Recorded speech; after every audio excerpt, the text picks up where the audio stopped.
পড়েছি। এই স্কুলে পড়ে আমার অনেক ভালো লেগেছে। আমাদের শিক্ষক শিক্ষিকা অনেক ভালো, তারা আমাদের অনেক ভালো করে পড়ান, কিছু না বুঝলে বুঝিয়ে দেন। এই স্কুলে পড়ে আমার অনেক ভালো লেগেছে। আমি একটু দুঃখিত যে এই স্কুল থেকে চলে যেতে হবে হাই সেকেন্ডারি স্কুলে। আমার ইচ্ছে ছিল এখানে পড়ার, কিন্তু এখানে 5 পর্যন্ত আছে, তাই জন্য চলে যেতে হচ্ছে।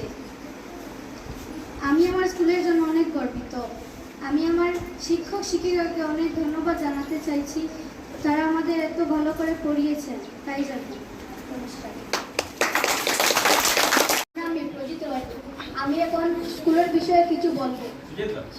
আমি 5 বছর এই স্কুলে পড়াশোনা করেছি এবং আমাদের স্যার ম্যাডাম আমাদেরকে অনেক অনেক ভালো করে বুঝিয়ে দিয়েছেন। যেমন আমরা কিছু না পারলে আমাদের ম্যাডাম আমাদের ম্যাডাম আমাদেরকে অনেক, যে একটা শব্দ এটা আমরা বুঝতে পারি না, এই শব্দ নিয়ে মানে অনেক ঘুরে ফিরে আমাদেরকে ওরা বুঝিয়ে দেয়। এবং আমাদের স্যারও আমাদেরকে গ্রামার আমার রবিবারে অনেক ক্লাস করান এবং আমাদের এই স্কুলে আমাকে অনেক ভালো লেগেছে। আমাদের স্যার ম্যাডাম আমাদেরকে অনেক ভালো করে পড়িয়েছে। আমি আমার স্যার ম্যাডামের জন্য অনেক গর্বিত এবং আমার এই স্কুলের জন্য অনেক গর্বিত। ধন্যবাদ।